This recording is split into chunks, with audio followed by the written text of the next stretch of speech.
Hi everyone. I'm Echoes and I'm a VTuber. And I'll be going over Gundam Witch from Mercury episode 21 titled What We Can Do Now. Sorry, I was dealing with some technical difficulties because I realized that the 3D program I usually use for VTubing is actually causing my computer to crash when trying to make these recordings. So it crashed twice already, so I'm just going to use my PNG tuber for now. Hopefully that's not too bad. Sorry. But I really want to get this video out and I don't want to have to do it more than 3 times. So let's see how well this works. Anyway, and just also a quick reminder as well is that if you'd like to talk about Gundam Witch and Mercury with like-minded people, feel free to join the Discord server link in this YouTube description box. And yeah, let's get started. 3rd time's a charm, all right? All right. So, in the beginning, we have this guy from the Assembly League and Bell heading to the school because because this guy has an idea for a pilot for a mech that will be revealed later on. Next, we get a visual of the aftermath of Norea's destruction. And then you can see here that the greenhouse has also been destroyed. And you see that the students are being sort of being held at these mobile dorms, I guess. And even though they did nothing wrong, they're not able to leave. Which is really sad because it's overall a very depressing situation. You see Suletta here is handing out blankets, where Cecilia says that she'll take one. And she's asking her some important questions.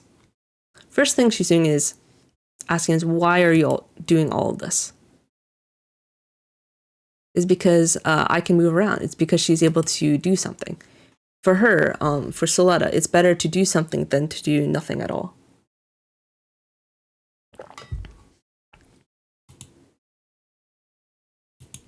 And then she also asks another important question.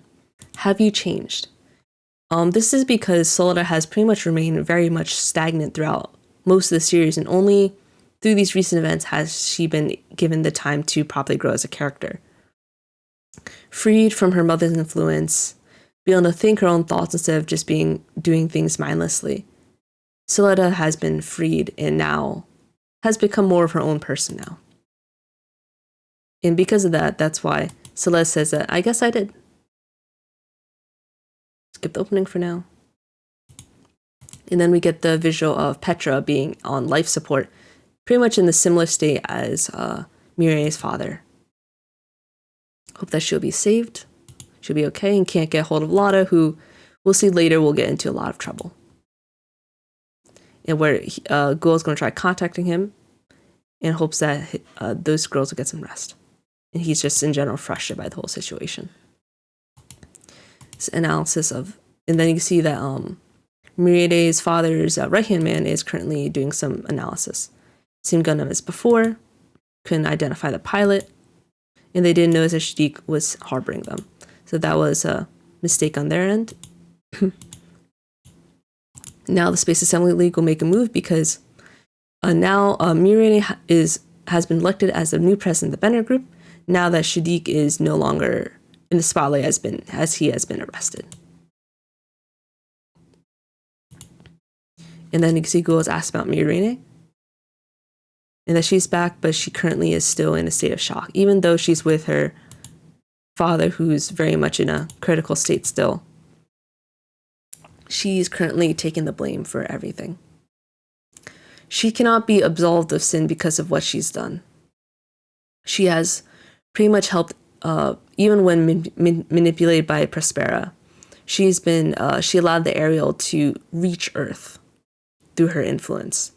She has also been the catalyst for Shaddiq's actions, which will be revealed soon as well. And so she is currently in a very fragile state of mind.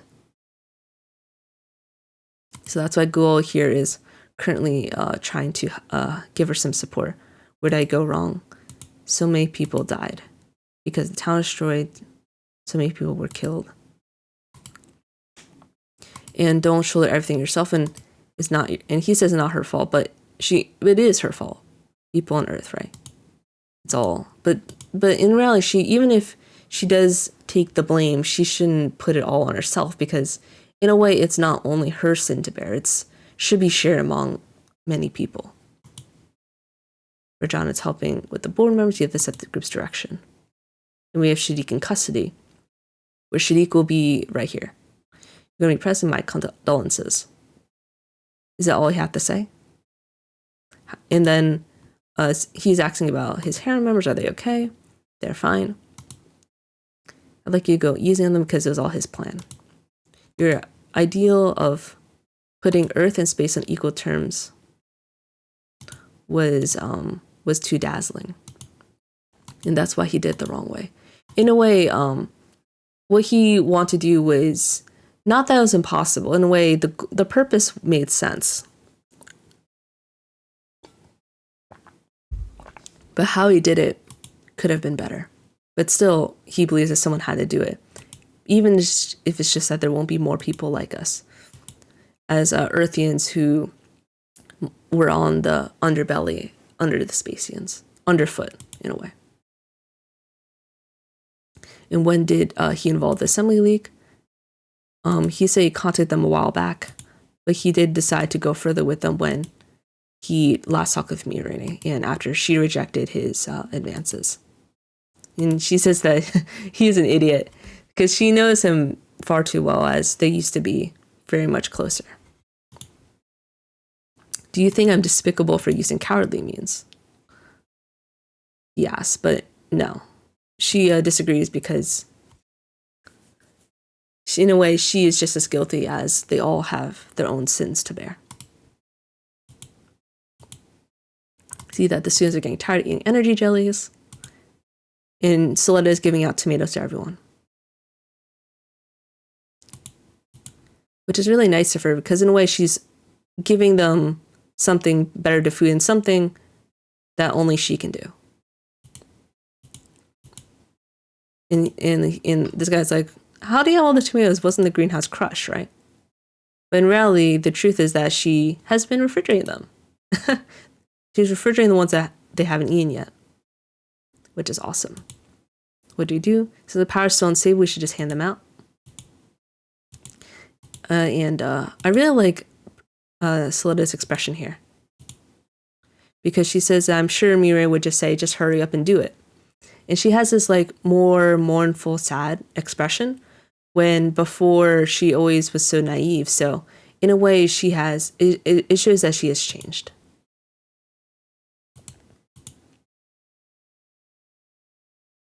So they start handing out the tomatoes because they don't want them to spoil. And now Martin confronts Nika, where Nika says that after recovery efforts, she'll drop out. Doesn't mean that she's given up on school, though. As instead, she'll turn herself in to make amends, and then she could return to school on her own right. I still don't want to give up on that dream of bridging Earth and space. Because that, in a way, is the goal of Shaddiq and Nika. And that's why she supported him this entire time. They had that idea of, like, we just want to be treated as equals just like anybody else. We don't want to be underneath someone else anymore. And we don't want there to be other people just like us. So in a way, all their intentions are good, but the methods they may have taken to get there was not. But even so, they'll try to do what they believe is right. And Martin here says that, like, I'm glad he apologized to her properly here. I'm so sorry. It's not like I want to punish you. And what was I supposed to do? But then Nika not rejects. Can you say that, like, if I'd been alone, I would have given up. But since I met you all, because you opened my eyes, I can still keep trying. So in a way, her friends at the Earth House have been her strength this entire time. Because of the support, she was able to keep going in a way that gives her strength. And I'm glad that Martin here says, if you're never in trouble, you can always let me know. Because he's the head of the house. And she's like, yep, thank you. So I'm glad that those two were able to sort of make amends. You have the tomatoes, that's everyone. And then we have Belle and then the Assembly League guy who's wants to ask Suletta some questions because he is inspector for the Assembly League. His name is Gusan Parsh. Assembly League is an administrative body that mediates political problems along the fronts. And then Chujo's like, what are you doing here? And there's something that we'd like to ask you. And then now we have the scene involving the whistleblowing of the Pale Group. Common action at the school front that endangered civilian students, and they're at the Assembly League front. Abduction of Grassley CEO. All crimes committed within the group. On suppression of anti-spacing demonstrations. Have killed many people. And then they confirmed that they're developing Quiet Zero, which is a weapon of mass destruction. Currently, the Banner Group is only a threat to peace among the fronts. And then you can see that this guy here is the head of the assembly, or some important guy. In that because the Pale Group has been whistleblowing, they are very commended, and in a way, the Pale Group has jumped ship. They're like, Banner Group's over, time to go move on to better seas. And not only are they doing this because they believe that the Banner Group is over, it's also because they just want to protect themselves, as in a way the Pale Group has always valued its own self-preservation, the most among the three major houses.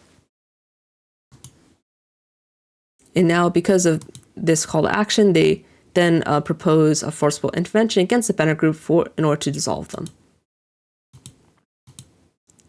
And now they're going to attack in some way. I'm not sure what they're going to do, what they're planning to do. Like, were they going to just take them over? Or? Unclear. But regardless, we'll see that what happens to this group of mechs as their intervention. We'll see. And then on the news, it says Assembly League has decided to forcibly intervene against the Banner Group at the same time as partnering with Pale. In the joint statement, League will act to resolve the unrest within the Banner Group. Pale jump ship. And they're trying to see where Prospera is, but they don't know. And all the Quiet Zero data has been erased. And what about the Mobile Suit Development Council in Cathedra? But they currently decided to support the assembly. And then Sirius comes in now. And where Miorine expresses her frustrations as Cathedra can't hold anyone back anymore. And then I really like what Sirius says here. It says, you should have learned more from Delling. She should have learned more from her father. But in a way, her father has protected her too much by taking all the leadership himself.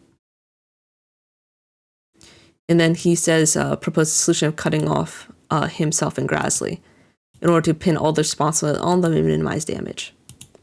As rather than just continuing things as they are, Miorine must think of the group's continued existence first. But she says she can't do that because she doesn't want to sacrifice anyone else. Whether this is considered a good thing, it's not clear. As in a way, Miorine blames herself far too much for many of these. And not that she's absolved of fault, obviously, but like the blame is in a way making her a lot more emotionally fragile, right? So logically, you'd go with what Sirius is saying. It makes sense because of all Shaddiq has done, right? It's a very easy way to blame, in a way, expel the Grassley house so that the rest survive. But Miorine isn't in the state of mind to be able to do such a thing. So we'll see that whether she actually is able to break off with Grassley or not, because she is now the president. She still has that influence now, but we'll see. And then we learn more about Quiet Zero. It's a system that establishes and extends a data storm network deployed by Ariel in mobile suit type gun bits. All systems that use permit will be under its influence. And this guy's asking the question is there anything that doesn't use permit? And no, for the most part. And doesn't that mean that the Quiet Zero can take over everything? Yeah, it can. Prospera plans to use Quiet Zero to create a gigantic data storm network on the Earth sphere. If control of the fronts is lost, at worst there could be a massive loss of life, so many people can die. We must stop her before Benneret and the League come into conflict. And asks for your support. But Suletta here knows that she can't reason with her mother, as it actually is impossible. And like, that can't be true because she's her daughter, right? But in reality, she's not. Well, they're genetically related. And you see that Bella like knows the truth and he's like, are you okay with this? But Suletta's like, yep, I'm fine. Because she wants to let everyone know anyway. It's something she's been holding back for a while. Her mom, me, and about Ariel. To my mom, there's only one real daughter. That's Ariel. Oh yeah, and realize these tomatoes could represent the other not Ariel clones. It's like the other gun bits. Well, either that or represent this group in here. But anyway, I like the visual metaphor. Anyway, or rather, Eric. Eric is her big sister. And she is considered a replica child, which is pretty much a clone made with Ares genes. Long ago, Mom was researching gun technology. But when the Vanadas incident happened 21 years ago, she fled to Mercury with Eric. Eric's body was weakened, and when she was about to die, Mom used the gun technology to transfer Eric's biometric code to the Ariel. In a way, that was her only way to save her. And the Ariel is now Eric's body. But it seems Eric can only live inside the data storm. So Mom's trying to create a place where she can live freely. They said that was just a key to get there. And she loved her mom a lot, which is really important because it shows how much she's grown. Thanks to Mom, but also shows that that loved was past tense, but she still loves her mom, but it's just not the same anymore. In a way, that childhood, fascination with, not really fascination, it's really like how children like constantly always believe what her mother says, but what their parents say, but now she's grown up to think otherwise. Still do. Thanks to Mama is able to go to school and meet y'all. But what's most precious to Mom is Eric. No matter what I say, I don't think she'll listen.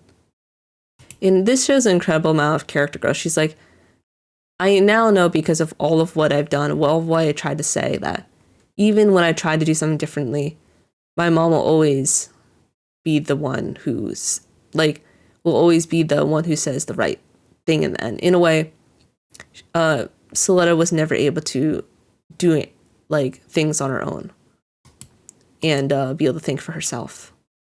In a way, she's manipulated the entire time. And she understands that now. And I'm sorry, I can't be of more use.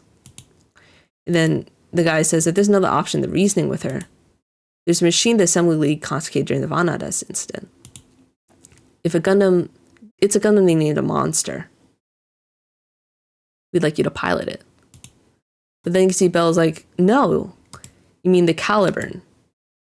That machine has no filter against data storms. And what's interesting about the Caliburn here, I'm pretty sure it's spelled wrong in this. It's supposed to be with a U instead of A. But anyway, what I like about the Caliburn here is where I had to look it up because I was like, I heard this term before. Where did I hear it? And then I looked it up, and Caliburn actually means steel, and it seems to be from Arthurian legends. And I'm not really sure where it's used there because I didn't look at it too deeply. But besides that, where I've heard the term before was in Figure Order. The sword that Arthurian used before getting Excalibur was called the Caliburn. And also, Caliburn is also the name of the main mech from Star Driver, from what I remember. I was like, oh, that makes sense. Because if Caliburn means steel, right? And Ariel is considered a fairy in terms of folklore and mythology. That means that Caliburn is the weapon to defeat the Ariel. It is made of steel, which is considered to be poison to fairies. So thematically, it is the only way to defeat the aerial is through the Caliburn. And if Suletta can use it, that means that she can defeat her mother and her sister. But however, that machine has no filter against data storms, so it could pretty much cause Suletta to die, as before, when she was using the aerial, Eric was protecting her the entire time. It was taking the brunt of the feedback of the permit link. But without that, Suletta would have to take that burden by herself and could very much die. And also, what's also interesting is that the Caliburn, how it's a monster Gundam, reminds me of the Banshee from Unicorn, which is considered a polar opposite of the main mech with the unicorn. And it could also very much harm its pilot because of how much it can't control its user. So it's very much a weapon that could be that can have harsh repercussions. No filter against data storms. If persuasion's out of questions are only option. Why don't you just back off? This is where Nika says, but how many pilots did you sacrifice in your Gundam experiments? Like Elon. That's not what But you can see that she doesn't know, because this lady has been facing a lot of guilt because she just wants to die with everyone else, but she's still forced to live with her own sins in her own knowledge. So yeah, this woman's just really, really pitiful, but you can't really blame her for doing what in a way, she's only done things to survive. Even if it means having to kill all the people in the process, which are like the Elons, for example, because they are disposable people. You see that Elon here is listening, is like, he was angry at her before, and he's like, man, this lady's just ranting again. So he has a very understandable frustration, anger towards this lady. You're too selfish, which is true. And she's like, you can't pilot it. Why didn't I realize now? I've never been under the Gundam curse, so it must be only Eri who was able to fully synchronize with the data storm. And because of it, she was never affected. In a way, Eri was taking the brunt for Suletta the entire time. And with my mom, she wants to talk with Eri again and her mom. So, do you really have to do it? You could die. Eric won't protect you. But even if she doesn't gain anything, I have to do what I can. And I really like this perspective from her, because in a way, Suletta has been finally able to think for herself, that instead of just blindly thinking of her mother's and of her previous ideals, now instead of doing that, she'll say, even if in the end nothing happens or she doesn't gain anything, she should focus on what she is able to do rather than what she's not able to do, or do whatever's within her realm of control. Instead, she accepts, I'll take me to the Caliburn. And then we get the activation of Quiet Zero with Ariel. What's interesting here is that you can see Ariel's has this thing around it.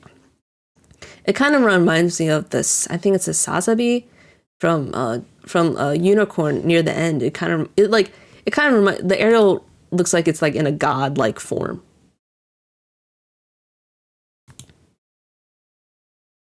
See that they're activating Quiet Zero now. Air Quiet Zero have been connected, and are you ready? And you see a brief battle scene where you can see this thing that looks kind of looks like a diamond, but I think of it kind of it looks more like an antenna. Don't tell me that's Quiet Zero. The assembly wants to capture it as evidence against the Banner Group, all belong in the Assembly League. And then you see that Prospera's why don't we have some toys to play? Let's destroy them all. In a way, Aries is able to do that from here. Because Quiet Zero is kind of like an antenna, she's able to control the area around it. And then they're using the Gundvolvers that I think Sophie and Noreo were using before. Objects from Quiet Zero, they appear to be mobile suits.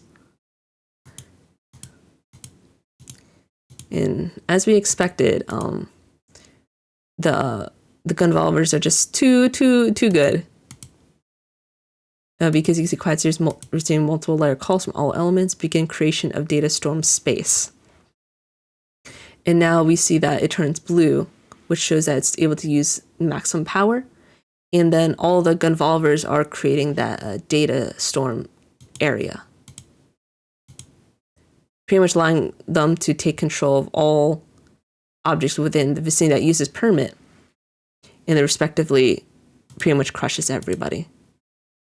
Revive all Assembly League vessel and mobile suit systems is complete. Well done. And then it's finally begun, the world I'm creating for you. So in a way, Prospera's like, we're finally able to do what I've been trying to do this entire time. League fleet has been completely destroyed. And you see Miorine is like completely distraught. It's like, man, I led to the aerial being able to get to this far. Led to Prospera destroying, killing lots of people. Back no more. And then she's pretty much unable to take the weight of their deaths. Entire fleet was destroyed. Isn't that Quiet Zero kind of crazy? But they at least know where it is. But what I find interesting here is that the Earth House is like, oh, Suletta, we're not going to just leave you alone. We're going to come with you too. You can allow us to lead the front. But because Miorine isn't here, she's like, you need some support. You need some backup now. And then you can see that Martin here is like, Earth House, we will never again abandon any of his teammates, which means that he is willing to support her wholeheartedly. And now Elon here is like, take me with you too. Security is like, he can't escape by himself. There's somewhere I want to go. If you let me walk away, then I'll lend you a hand. I'm kind of interested where he's referring to here. Actually, not sure. And also, he doesn't want to pilot Gundam, which makes sense. Has he changed personalities again? Yeah. In a way, these girls knows that he's also quite different. And then he apologizes. I'm sorry for messing with you all those times. And he apologizes properly. And then this is where Suletta also realizes, can you tell me about the Elon you knew? And she realizes that this Elon's different from the previous one. Took long enough. And he says that he'll do it.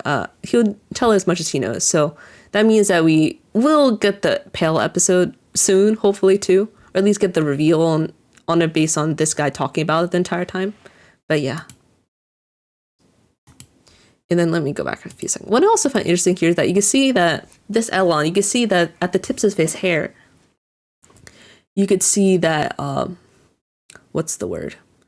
His hair is returning to its natural color. So you can see that his hair was dyed, but the edges are brown or black. So it's becoming what it used to be now. Thank you very much. Petra's still AFK here. And then you can see that Lauda is currently in front of the Schwarzette. Petra, the school, and how my brother's changed. Miorine. So in a way, Lauda, instead of blaming Suletta for all she's done before, because Suletta saved, his, the one he loves the most, right? Now he's instead paying the blame Miorine. In a way, he needs someone to blame because he doesn't know the whole situation. Also, what I don't like here is that he says that, and how my brother has changed. I don't know why, like, in a way, he's blaming the wrong person. In a way, he should blame Shaddiq, because he's the one who's actually involved in it, but Lauda doesn't know. In a way, his brother also has changed for the better. He's like, man, my brother has changed too much. He doesn't understand, like, why his brother has changed. And it's kind of sad. Like, in a way, this guy's left in the dark for so long. And now he's going to do something really stupid. Which is, most likely, Lauda is going to, what's he going to do? He's probably going to go berserk, is the feeling. He's going to pop the Schwarzette, try to kill Miorine, and then something bad's going to happen. Either Suletta's going to, like, man, I'm going to have to pilot the Caliburn, so this Lauda guy doesn't kill Miorine. And then I think it's Guel's gonna intervene. He's like, Lauda, what are you doing? It's so stupid. You're so stupid. And then I think the feeling I get is that Guel is gonna try to stop Lauda from killing Miorine and end up dying instead, and then causing Lauda to go through a drastic character change. Because that situation happened in Unicorn with I forgot his name. It was like with the person who pilots the Banshee at the end, where he kills Marita Cruz, which leads to him going through a character change as well because of him doing something incredibly stupid, and all because he blames the wrong people. It's like people led down the wrong path or do something stupid, and someone will have to be sacrificed in order to rectify that. And I'm like, man, this is just Gundam happening all over. Oh, jeez. But man, Lauda's not in a good place right now. And then at the very end, we have the next title card, which is called The Woven Path, which is kind of interesting. As I don't know what it refers to. Is it like saying that the path before them is like already set in stone, or that they're making their own path? So I don't know, honestly. We'll figure out next episode. And then we get the end card with Shaddiq and Miorine. In a way, what I like about this end card actually is that you can see that Shaddiq is sort of watching over Miorine. It's like, what's the word? He's like, I always did what I believe was right. But you can see that Miorine here is the unripe tomato here. She's the one who has to mature now. Miorine, because everyone else has, except Lauda has for the most part, because she has a lot of emotional growing to deal with. Like, she always was the logical one now, but now she is the most emotional, and she's not really able to make emotional decisions. So hopefully she'll have to grow a lot in these last 3 episodes. Otherwise, things will go really, really badly. But yeah, that's the whole episode. So thanks for watching. The episode title of What We Can Do Now makes so much sense, because in a way everyone's just doing what they can in what they believe is right, even if it may be kind of questionable. And then also we have Lady Prospera and Caliburn being important aspects of what Lady Prospera is showing. Like, Quiet Zero is very much something that she can use to her disposal. Caliburn's probably going to be the next mech that Suletta will pilot. Lauda is going to do something stupid. And then they have the whole thing involving Pale, and the assembly is like, man, we don't like the Bender group anymore because you guys did too many bad things now. So yeah, a lot more developments overall. But I honestly just, the next few episodes, I want to see the truth behind the Pale group. I want to see whether Lauda does something stupid, which is probably going to happen. I also want to see Suletta pilot the Caliburn. So yeah, so a lot of really exciting stuff, and thanks for watching and everything. Apologize for all the technical difficulties, but that's just how it is. It's not something I'm able to properly control yet, sadly. But yeah, see you guys next week.